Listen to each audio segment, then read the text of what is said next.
In the last 20 seasons, only 4 rookies have recorded more games with at least 20 points and 10 assists than this guy has. And he's only halfway through his rookie season, but perhaps there is no greater accomplishment than doing game night with us.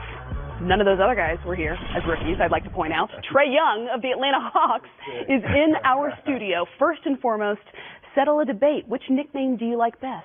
The Ice Trae, TL? I mean, I leave that all up to the fans.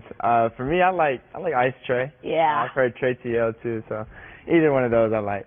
Perhaps we use Trae TL as the location and Ice Trae as the nickname. Okay, I go with that. That can feel fair. Where, though, is your confidence stemming from as a rookie? Because I think that's what's most impressive. I mean, I think it all starts with just, how much hard work I put in. I think for any really good player, I think it starts with the work they put in. If you're not as prepared as, you need to be, I think that's when you lose confidence. And for me, I just put in so much work. That's where I get all my confidence from. Trae, I wanted to talk to you, man. In football, right, the quarterback position is the premier position. He runs the team. It's his locker room. He has to be able to command his guys. And for you as a rookie coming into the NBA, what have you found from a leadership standpoint in terms of starting to run the locker room, run the team, be the guy that everybody else is leaning on? For me, I think I'm in a really good situation. Although we lost a guy with Jeremy Lin today, he's helped me so much as far as doing my best of commanding a locker room and earning the respect of my teammates and just doing the little things that win over your teammates and do things like that. So I've had great veterans and great OGs around me with Jeremy and Vince and those type of guys to help carry me in the right direction as far as a leadership standpoint. You guys have also had great young players that came in with you, and John Collins, who was here 1 year before.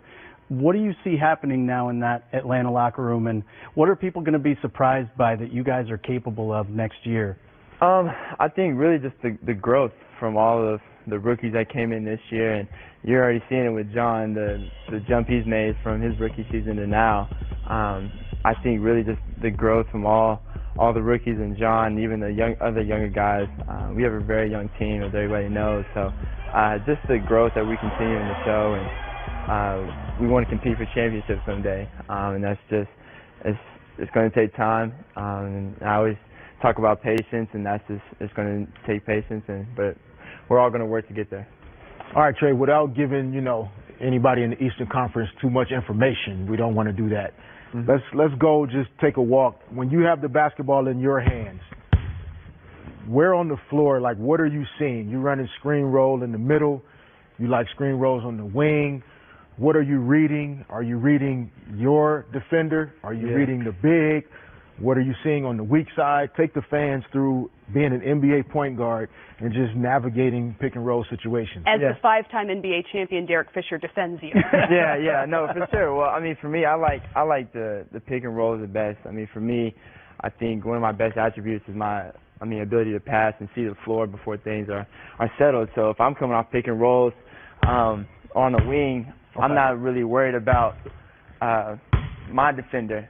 I'm reading. Let's say he jumps up into a no middle type of situation. So now he's trying to force you down this way. He forced me down this way. So my job as a point guard is to read the other 3 defenders. Kristen is help side. So we have a guy rolling, and my defender's usually going over. So it's my job to find the open man, or if the big doesn't step up to guard me, I have a lane to the basket. So it's my job to get it to the open man as soon as possible, or make a play to score. All right. See how he hesitated, by the way, calling me the big. You saw. So I have to recognize the big. I don't know if I would have went in there and scored. I don't know. Big-ish. So, fine, I got your help side. But so first of all, see how many things for people at home that he's thinking about in these situations. So when you're watching the game at home, don't be trying to figure out why he made a mistake one time, because he's literally thinking about 25 things in this scenario. So now take us to how are you finding that balance now halfway through your first season with when I'm going to score and get my bucket, or I'm making sure I get off the ball right away in those situations? Well, I think it's time and score, and that's something I've learned. With Coach Pierce, there's times in the games where, I mean, whether it's a guy who's hot, me being a point guard, I have to know that. If a guy's hot and he's feeling it, you got to keep giving it to the hot hand. Or if the game is up and down, it's just knowing when to score and when to get your teammates involved. And that's something I've learned. And just by watching film and talking to people, I've had a lot of really good role models in my life. So I just learning those different types of things. Yeah. That's great stuff, man. I mean, it's pick and roll is hard. And now, I mean, how many pick and rolls per game would you say you're in? I'm in a lot of pick and rolls. I think that's something that I've always been really good at is pick and rolls. So I feel like I'm in a lot of pick and rolls. So Trae, a confession here. I am one of the people that was concerned about your ability to play any kind of similar style to what you did in Oklahoma, because you were given such free reign with the ball that a lot of the shots you took, I thought, oh, well, he's not going to be able to get to those. Mm-hmm. And so all you did to counter that was become more of a driver and showing more of your passing ability. When did you make that recognition that that's how you could help your team best?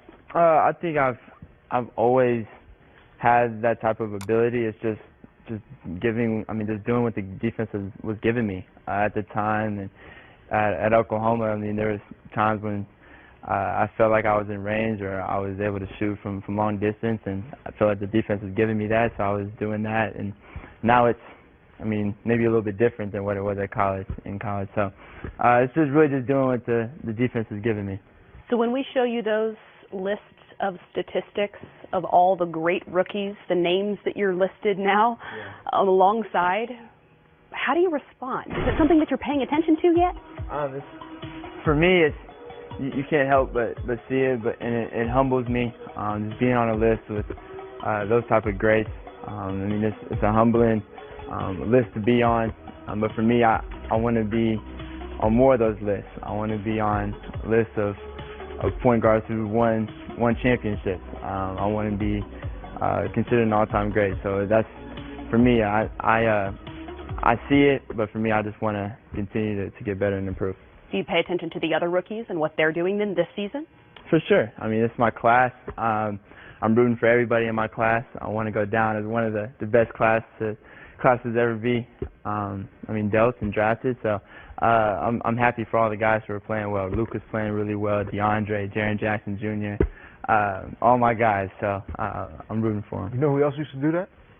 Magic Johnson and Larry Bird used to watch each other. They are good at this game, from what I feel like I've heard. All right, Trae, thank you so much for taking the time to join us in studio. If you have nothing going on, we're going to be here all night.